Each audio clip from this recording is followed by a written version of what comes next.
Semoga kita dijadikan oleh Allah Subhanahu wa taala menjadi hamba-hamba yang senantiasa bertakwa kepadanya. Salawat beriring salam kita curahkan kepada junjungan Nabi besar Muhammad sallallahu alaihi wasallam dan kepada para sahabat dan kepada para tabi'in, tabi'in dan kepada para ulama, baik ulama mutaqaddimin, ulama mutaakhirin dan ulama mu'tabar. Senantiasa Allah mencucurkan kasih sayang kepada mereka itu semua sampai akhir zaman nantinya. Amin, amin ya rabbal alamin. Alhamdulillah wa syukurillah, dengan berkat kudrah dan iradah Allah kita dikaruniakan nikmat oleh Allah Subhanahu wa taala. Nikmat kita dalam melaksanakan ibadah salat, meningkatkan iman dan ketaatan kita kepada Allah, ketakwaan kita kepada Allah Subhanahu wa taala. Kemudian kita lanjutkan amalan kita, wirid kita, yaitu wiridnya orang-orang muta'allim, yaitu belajar dalam menuntut ilmu. Maka kita jadikanlah duduk kita ini adalah duduk ibadah. Duduk kita di dalam masjid bernilai ibadah. Dengan sambil kita berniat nawaitul i'tikaf hadzal masjid lillahi ta'ala. Kita berniat kepada Allah Subhanahu wa taala. Semoga duduk kita ini diridhai oleh Allah Subhanahu wa taala. Amin ya rabbal alamin. Malam ini kita akan melanjutkan pengajian kita, rutinitas kita, yang mana kita akan melanjutkan kembali di dalam kitab yang kita bacakan pada malam ini, yang setiap malam Kamis kita akan khatamkan kitab ini insyaallah. Jika Allah berkehendak, Allah panjangkan umur kita, sehatkan badan kita, kemudian Allah luaskan rezeki kita, kemudian Allah angkat segala penyakit-penyakit kita untuk bisa dapat kita menselesaikan kitab yang kita bacakan. Bertawassul kita kepada Imam An-Nawawi rahimahullah ta'ala, seorang ulama yang mujtahid fatwa, seorang ulama ahli hadis dengan kealiman, kesalehan dan ketaatan beliau. Semoga hajat kita dikabulkan oleh Allah Subhanahu wa taala. Amin ya rabbal alamin. Di dalam kitab beliau yang akan kita bacakan ini adalah hadis Arba'in An-Nawawiyah. Kita memasuki kepada hadis yang berikutnya, yaitu hadis yang ke-8. Maka oleh karena itu, mari kita bacakan sama-sama hadis ini. Kita hafal satu per kalimat, satu hadis. Maka di dalam hati kita ini ada hadis Rasulullah sallallahu alaihi wasallam, membuktikan kita banyak berselawat kepada Nabi. Berselawat kepada Nabi tidak hanya mengucapkan Allahumma salli ala sayyidina Muhammad, tetapi kita menghafal hadis-hadis Rasulullah, sama artinya kita yaitu berselawat kepada Nabi, karena kita menyebut nama Nabi Muhammad sallallahu alaihi wasallam. Sebelum kita mengartikan dan kita menjelaskan hadis ini, maka ada baiknya kita bacakan sama-sama untuk memperoleh keberkahan dari hadis yang akan kita bacakan ini. Kita baca sama-sama. A'udzu billahi minasyaitonir rajim. Bismillahirrahmanirrahim.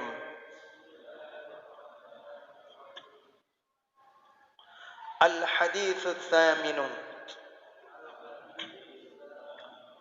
an Ibnu Umar radhiyallahu anhuma anna Rasulullah sallallahu alaihi wasallam qala umirtu an uqatila an-nasa hatta yashhadu an la ilaha illallah wa anna Muhammadar Rasulullah wa yuqimus salata wa yu'tuz zakata fa idza fa'alu dhalika asamu minni dima'ahum wa amwalahum illa bihaqqil islami wa hisabuhum 'ala Allah Ta'ala. Rawahul Bukhari wa Muslim. Baik. Alhamdulillah. Kita telah memasuki kepada hadis Arba'in An-Nawawiyah, yaitu hadis yang ke-8. Dengan berkat rahmat Allah serta karunia-Nya, kita masih hadir di dalam majlis ilmu ini. Bersyukur kita kepada Allah Subhanahu wa taala sehingga diberikan istiqamah terus kita mendalami ilmu agama. Di dalam hadis ini bukan hanya sekedar membaca saja, tapi kita menteliti dengan perlahan-lahan kalimat demi perkalimat makna yang terkandung di dalam hadis ini. Tanpa terasa sudah berbulan-bulan kita sudah membacakan hadis Arba'in sampai ke hadis yang ke-7. Maka malam ini kita memasuki kembali kepada hadis yang ke-8. Yang artinya al-hadits tsaminu, hadis bermula ini hadis yang ke-8. An Ibnu Umar, daripada Ibnu Umar radhiyallahu anhuma,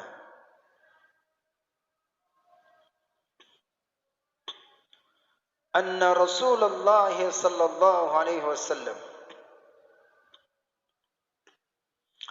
bahwasannya Rasulullah sallallahu alaihi wasallam qaal, berkata ia Nabi. An Ibnu Umar radhiyallahu anhuma, daripada Ibnu Umar radhiyallahu anhuma, moga-moga meridai oleh Allah daripada keduanya. Anna Rasulullah sallallahu alaihi wasallam, bahwasannya Rasulullah sallallahu alaihi wasallam qaal, bersabda ia Nabi. Apa kata Nabi? Umirtu an uqatilan nasa, telah diperintahkan aku, umirtu, amara yu'maru, umira yu'maru, amara, amar, perintah, fi'il majhul, umira,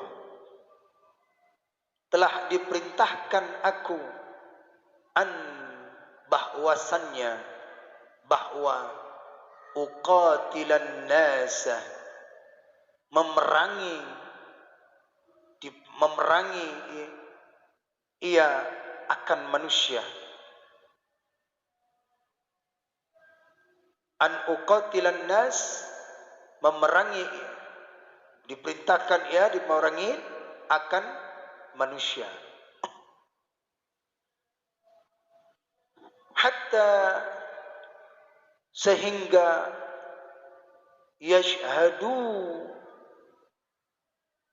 bersaksi mereka itu, alla ilaha illallah, bahwasannya tiada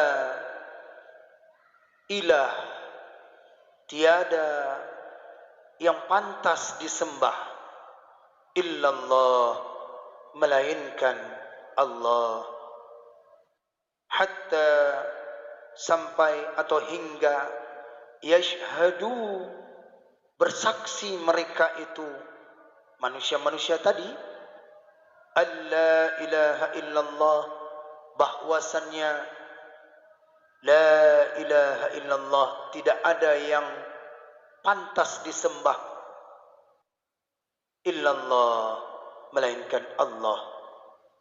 Wa anna Muhammadar Rasulullah,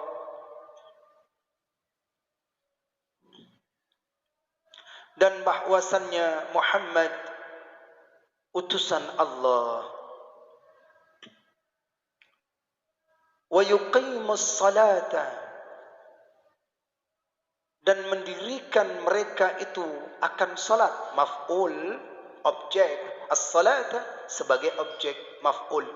Wa yuqimus salata, wa yuqimu, dan mendirikan mereka itu nas, manusia, as-salata, akan salat. Wa yu'tuz zakata, dan menunaikan mereka itu az-zakata, akan zakat. Wa yu'tu, dan menunaikan, membayar mereka itu az-zakata, akan zakat. Fa idza, maka apabila fa'alu, berbuat mereka itu, melakukan mereka itu, zalika, akan demikian. Maksud demikian apa? La syahadat, saksi, salat dan zakat. Fa idza fa'alu, maka apabila melakukan mereka itu, zalika, akan demikian itu, asamu minni, niscaya terjaga, menjaga, terpelihara mereka itu, minni, daripadaku. Asamu, niscaya. Asamu ini artinya terpelihara, terjaga. Kenapa pakai niscaya? Jawab daripada fa'idha. Jadi kalau ada idza, jawabnya niscaya. Idza zulzilatil ardu zilzalaha. Kalau apabila idza, maka jawabnya niscaya. Ini syarat. Fa idza fa'alu dzalika, maka apabila melakukan mereka itu, dzalika, akan demikian. Demikian atas tadi, syahadat, kemudian salat, kemudian puasa, zakat, asamu minni, niscaya terpelihara mereka, minni, daripadaku. Apa yang terpelihara? Dima'ahum, darah mereka. Jamak itu dima itu dima'a, itu jamak itu. Dima'ahum, darah mereka terpelihara. Wa amwalahum, dan harta-harta mereka. Wa amwalahum, dan harta-harta mereka. Illa, kecuali, bihaqqil islami, dengan hak Islam.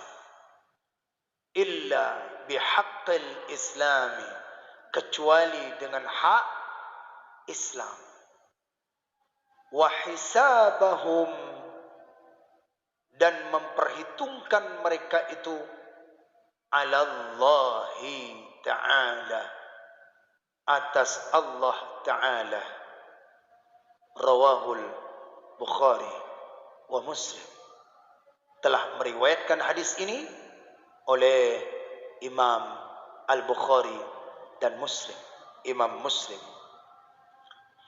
Baik, Bapak sekalian yang dimuliakan oleh Allah Subhanahu wa taala, kita coba untuk mensyarahkan hadis yang ke-8 ini, merujuk kita kepada ulama-ulama yang bermadzhabkan Syafi'i terutama, yaitu kita ambil rujukan kita di dalam kitab Fathul Mubin, karangan Syekh Ibnu Hajar Al-Haytami. Kita ambil rujukannya yaitu dalam kitab Majalisus Saniyah Syekh Ibnu Hisham. Kita ambil rujukan syarahnya yaitu Jawahirul Lu'lu'iyah. Kemudian kita ambil rujukan daripada karangan Imam An-Nawawi sendiri yang mensyarahkan. Kita coba untuk menyimpulkan makna syarah daripada hadis ini. An Ibnu Umar radhiyallahu anhuma, daripada Ibnu Umar radhiyallahu anhuma. Ibnu Umar, kira-kira ini siapa? Masih ingat? Siapa biografinya Ibnu Umar? Hadis yang ke-8 kita kaji daripada yaitu Ibnu Umar. Ibnu Umar siapa nih? Masih ingat? Ayo cek kembali itu hadis yang ketiga. Jadi tidak perlu lagi diriwayatkan panjang biografinya karena sudah dijabarkan, sudah dijelaskan pada hadis yang ketiga. Hadis yang ketiga, siapa itu? Abdul, namanya siapa? Abdullah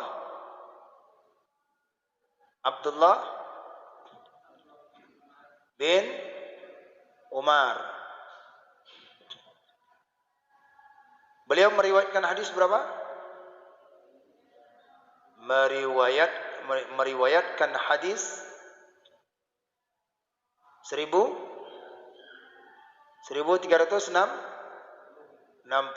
hadis. Nah, jadi enggak perlu panjang lagi ya, karena sudah tahu Ibnu Umar ini Ibnu Abbas, Ibnu Umar, ada Ibnu namanya daripada Abdullah. Nah, beliau berkata, hadis Nabi sallallahu alaihi wasallam qal, anna Rasulullah sallallahu alaihi wasallam, bahasa Nabi sallallahu alaihi wasallam bersabda. Apa kata Nabi sallallahu alaihi wasallam? Qala umirtu an uqatilan nas. Qala, Nabi berkata, umirtu an uqatilan nas.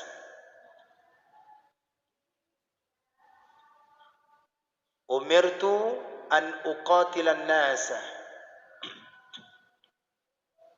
Qala an umirtu, aku diperintahkan bahwasannya memerangi akan manusia. Ibnu Umar berkata langsung bahwasannya Nabi mengucapkan bersabda umirtu an uqatilan nas. Nabi berkata bahwasannya aku diperintahkan bahwasannya untuk memerangi manusia.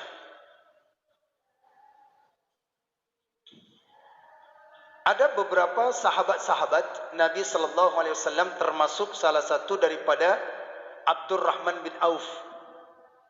Ya, sahabat Nabi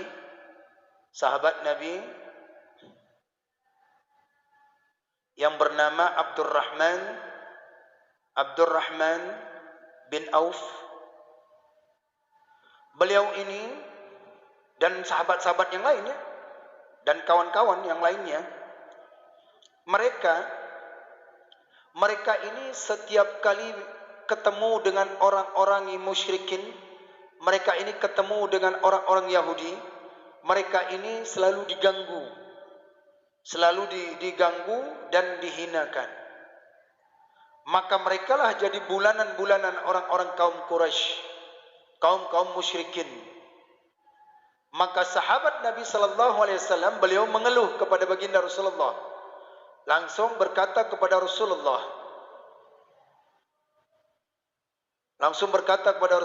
ya Rasulullah, dulu kami sebelum memeluk agama Islam, kami memiliki kemuliaan yang tinggi di kalangan kaum musyrikin. Tapi ketika kami masuk daripada Islam ini ya Rasulullah, kami menjadi hina di pandangan mereka. Maka kata mereka Abdurrahman bin Auf dan kawan-kawannya, maka berkata kepada demikian ini, mereka berkata, apakah perlu kami perangi mereka ya Rasulullah? Maka kata Rasulullah sallallahu alaihi wasallam, jangan. Kenapa dibilang jangan? Ayat perintah belum turun, makanya tidak diperintahkan perang untuk memerangi manusia itu. Nah, kalau sudah diperintahkan, maka barulah kita perang. Nah, itu alasannya mengapa di awal hadis ini menyuruh perang, karena yaitu banyak gangguan daripada kaum musyrikin, gangguan dari kaum musyrikin. Ya, kaum daripada musyrikin. Nah, siapa yang diperangin itu? Nah, ini nas ini adalah yaitu kaum musyrikin. Ya, yang disebut nas ini. Aku telah diperintahkan Allah bahwasannya untuk memerangi manusia. Manusia mana?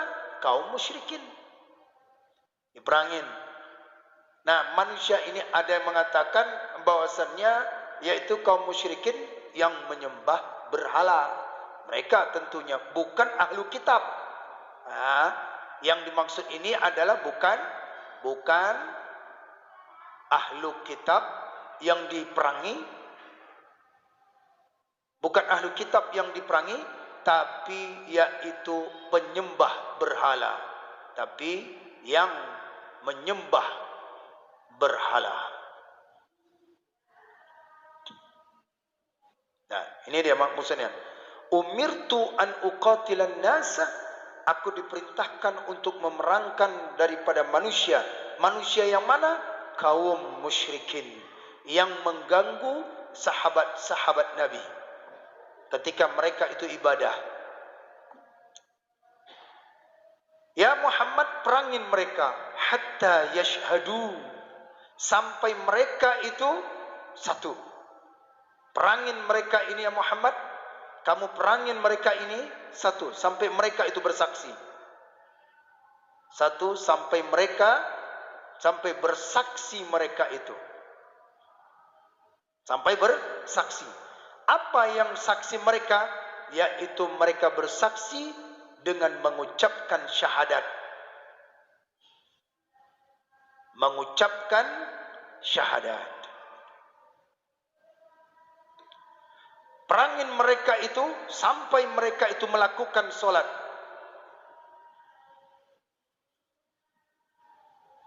Perangin manusia kaum musyrikin itu sampai mereka itu membayar zakat.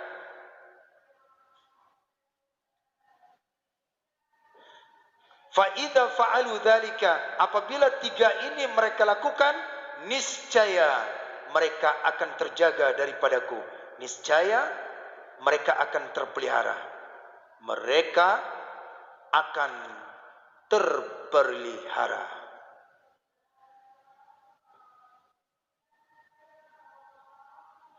Ya, ini kalau tiga-tiga mereka ini akan terpelihara.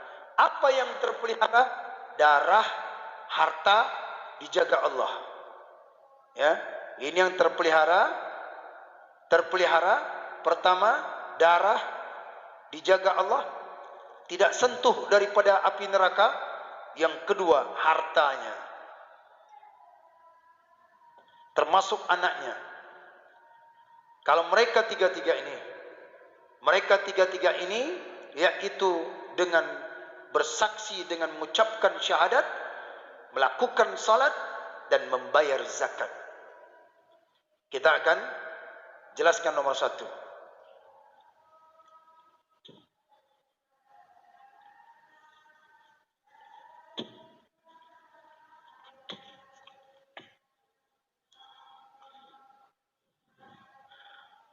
Yang pertama adalah bersyahadat itu mengucapkan kalimat la, mengucapkan daripada asyhadu an la ilaha illallah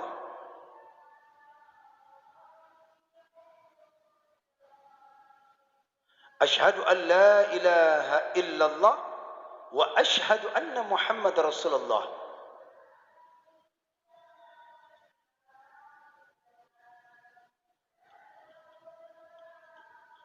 Sampai betul-betul mereka itu mengucapkan kalimat ini, ya Muhammad, perangin kaum musyrikin itu sampai mereka mengucapkan kalimat ini. Asyhadu an la ilaha illallah, ini adalah kalimat tauhid. Kalimat tauhid. Ulama berkata, ketika mengucapkan la ini berselisih pendapat ulama. La, ada ulama yang membacakannya ini pendek, ada ulama yang membacakan ini panjang.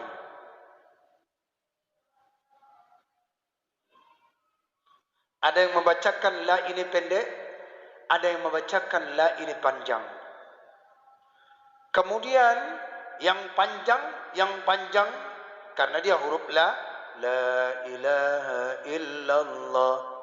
Ini pendek, boleh. Yang panjang mengatakan apa?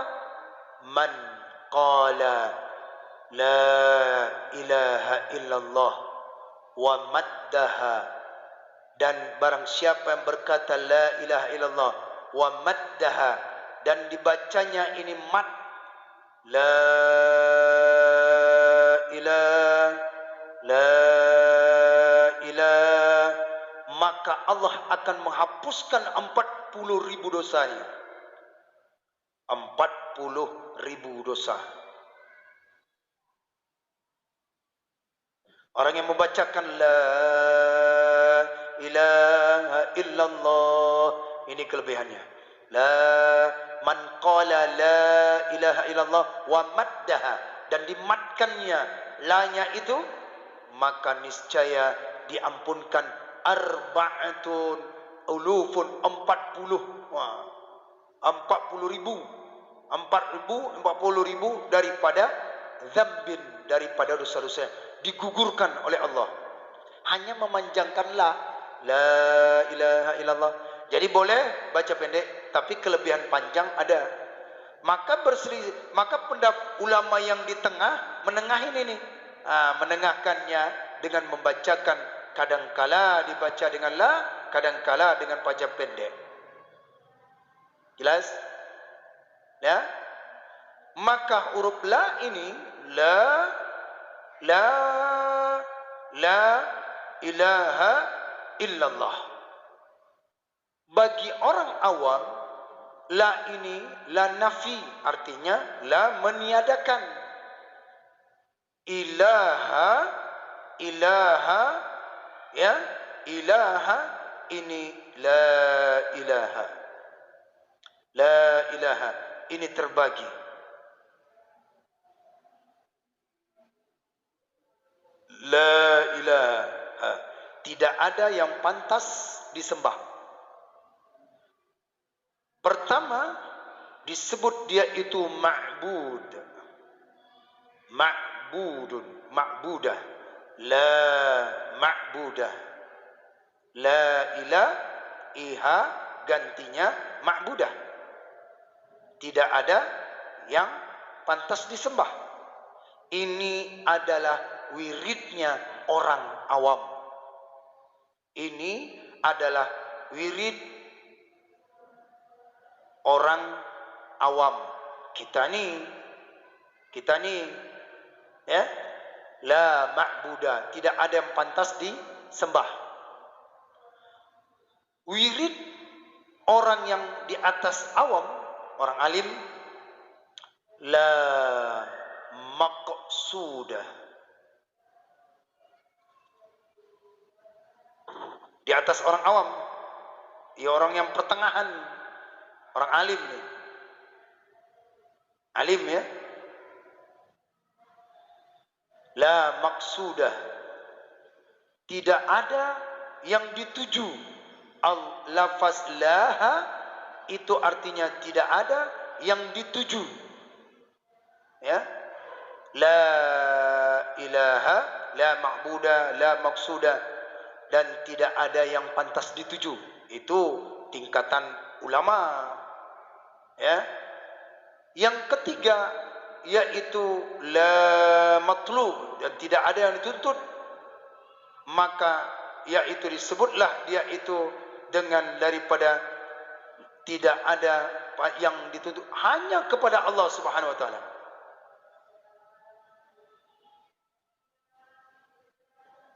Dia hanya, ini orang-orang level sendiri yang tinggi, yaitu siapa? Orang yang melakukan karena Allah semuanya. Ini orang tasawuf, tasawuf tinggi ini. Yang dituntutnya adalah karena Allah.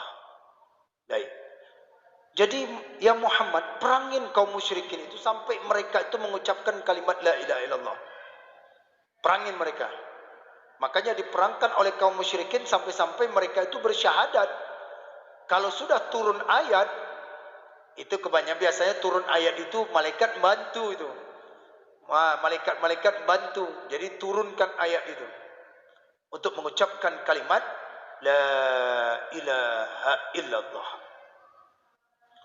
Siapa saja mengucapkan, buka kembali kitab Jauhar Mauhubnya ya, kelebihan tentang kalimat fadilatul la ilaha illallah.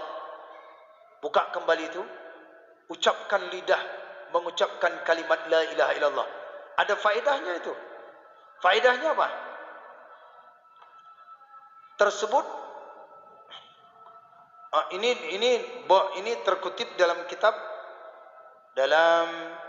kitab Tanwirul Qulub Sulaiman Al-Qurdi. Ya, Tanwirul Qulub karangan Syekh Sulaiman Al-Qurdi. Syekh Sulaiman Al-Qurdi. Ya. Apa faedah daripada kalimat la ilaha illallah ini? Mengapa Allah perintahkan kepada Nabi perangin mereka sampai mereka itu mengucapkan kalimat la ilaha illallah, syahadat itu tadi.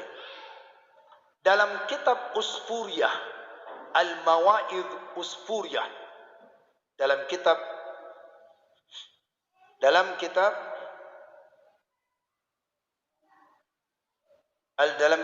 Al-Mawa'idh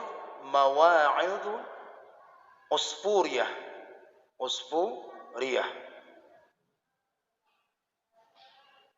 Ya. Dalam kitab ini tentang kelebihan daripada kalimat la ilaha illallah. Apa disebutkannya?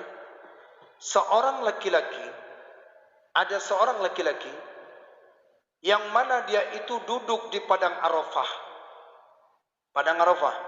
Dia duduk di padang Arafah. Kemudian dia memegang 7 batu, lontaran batu itu. Dia hendak mau melemparkan jamarat.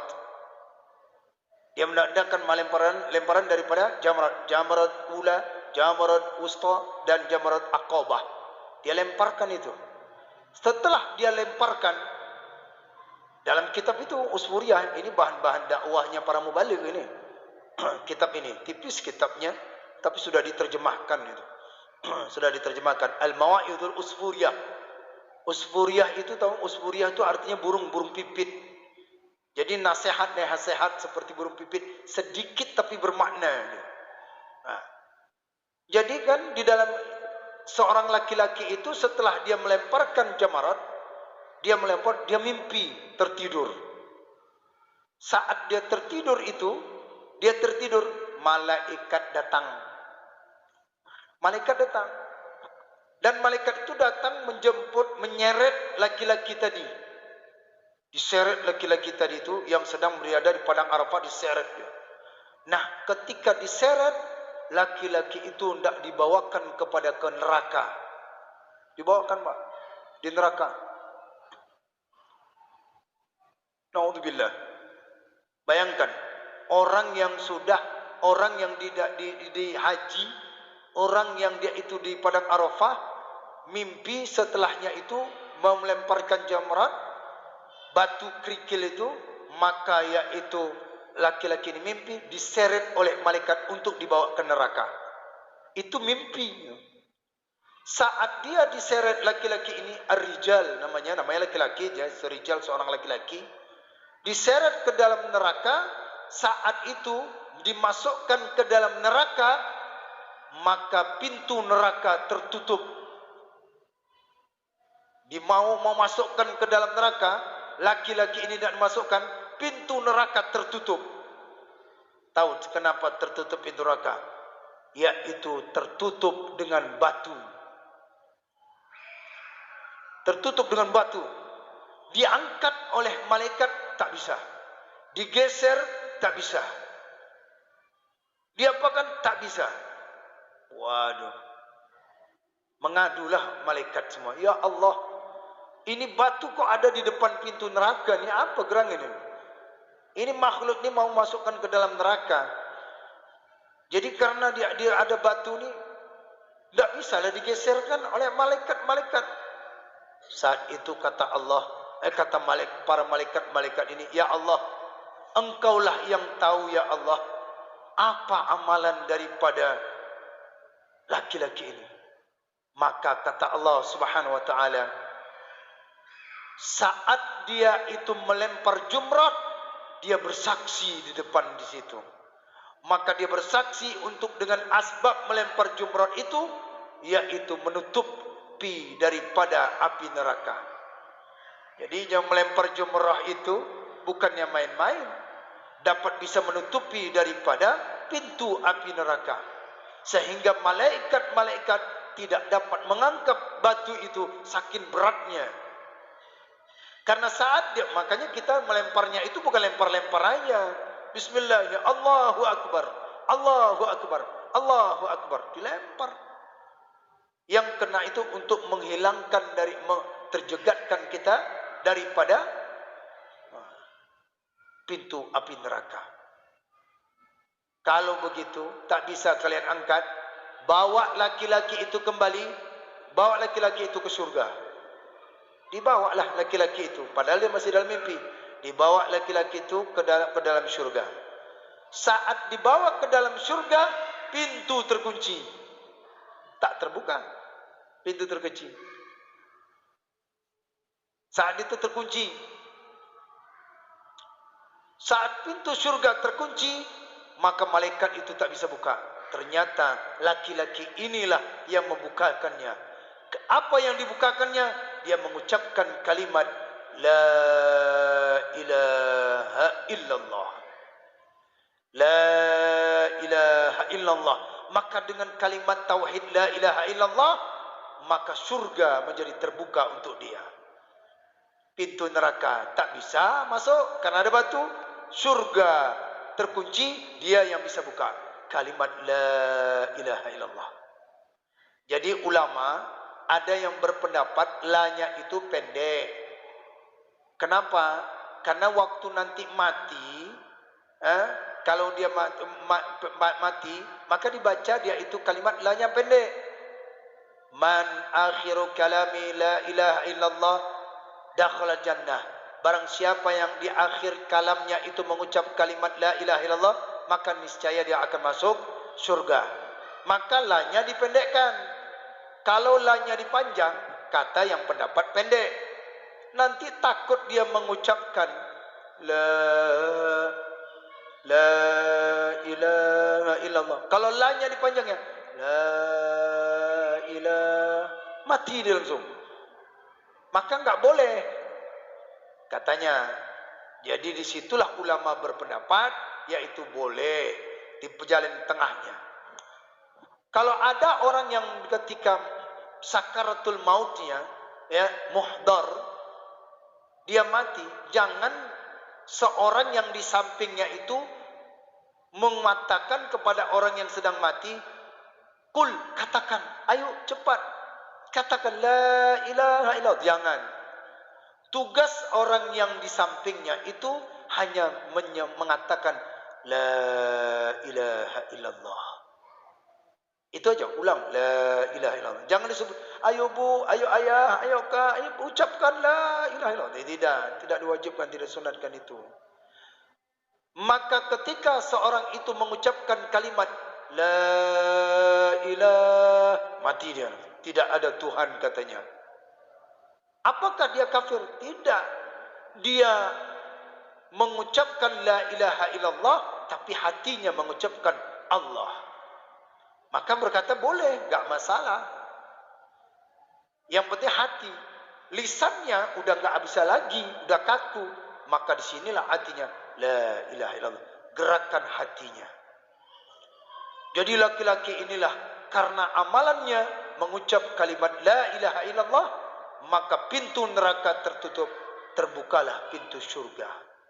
Jadi oleh karena itu Bapak sekalian, maka dawamkanlah mengucap kalimat la ilaha illallah wa Muhammadur Rasulullah.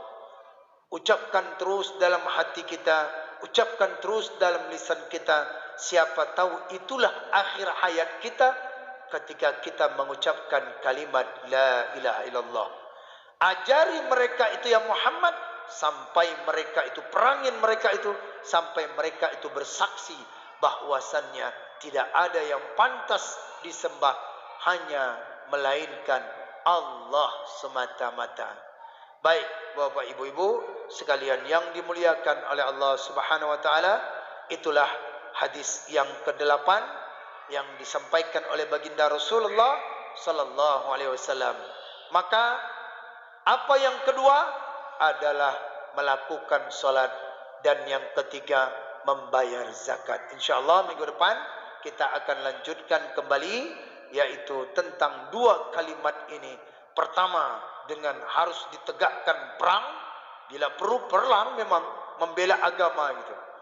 Perang akidah itu termasuk perang fisik, perangkat senjata. Setelah itu ajak mereka dengan memeluk agama Islam. Ud'u ila rabbika wal hikmata wal mau'izatal hasanah. Ajak mereka itu ke jalan Allah dengan santun, dengan penuh hikmah. Jadi setelah mereka mengaku kalah perang, ya kami akan memeluk agamanya Muhammad. Kalau begitu ucapkan syahadat. Nah, diucapkan oleh mereka. Yang itulah ajaran yang diajarkan oleh Allah Subhanahu wa taala. Insyaallah bagian yang kedua minggu depan kita akan bahaskan kembali.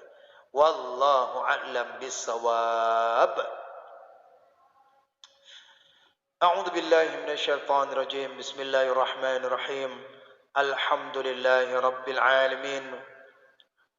Hamdan yuwafi ni'amahu wa yukafi mazidah. Ya Rabbana lakal hamdu kama yanbaghi li jalali wajhikal karim wa 'azimi sultanik. Allahumma fassalli wa sallim wa barik ala sayyidina Muhammadin ya dzal jalali wal ikram. Wa salli wa sallim an sadatina ashabi Rasulillah ajma'in. Allahumma sin 'aqibatana fil umuri kulliha wajirna min akhizati dunya wa adzabil akhirah.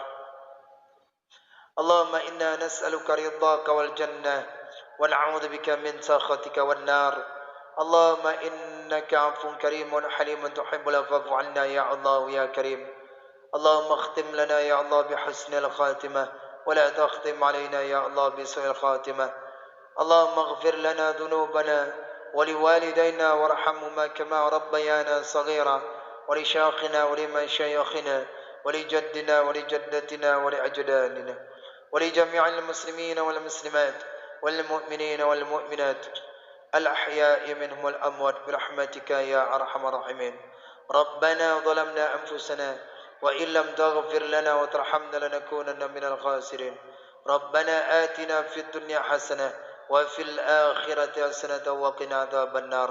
وصلى الله وسلم على سيدنا محمد وعلى آله وصحبه أجمعين. سبحان ربك رب العزة عما يصفون والسلام على المرسلين والحمد لله رب العالمين. الفاتحة. أعوذ بالله من الشيطان الرجيم. بسم الله الرحمن الرحيم. الحمد لله رب العالمين الرحمن الرحيم مالك يوم الدين. إياك نعبد وإياك نستعين. اهدنا الصراط المستقيم صراط الذين أنعمت عليهم غير المغضوب عليهم ولا الضالين. رب اغفر لي ولوالدي وللمؤمنين آمين. صلى الله على محمد صلى الله عليه وسلم. صلى الله على محمد صلى الله عليه وسلم. صلى الله على محمد يا رب صل وسلم وبارك عليه. Demikian kajian kita hadis yang ke-8 ini. Yang pertama kita ambil poinnya, banyak-banyaklah mengucapkan kalimat la ilaha illallah wa Muhammad Rasulullah. Jadikan wirid, jadikan menggugurkan dosa kita, jadikan amalan sehari-hari. Tidak mesti kita duduk, saat berjalan, saat kita berbaring, saat kita yaitu sedang mengapakan aja silahkan. Yaitu sedang kita wiridkan, lidah kita mengucapkan kalimat la ilaha illallah. Jika seorang itu mengucapkan kalimat la ilaha illallah, huddimat, dihancurkan segala dosa-dosa seorang hamba bila dia mengucapkan kalimat la ilaha illallah wa Muhammadur Rasulullah ta'ala. Jadi oleh karena itu, mari kita perbanyak membaca tahlil Banyak kalimatnya, boleh dibaca pendek, tapi kalimat yang la itu yang lebih baik. Di kalangan para sufi mengucapkan kalimat la-nya dipanjang. La ilaha illallah. Maka bila dalam tahlilan kita baca itu la ilaha illallah Muhammadur Rasulullah. La ilaha illallah Muhammadur Rasulullah. Kalau dapat la-nya dipanjangkan, tidak sampai daripada 7 alif. Nah, tidak sampai 7 alif.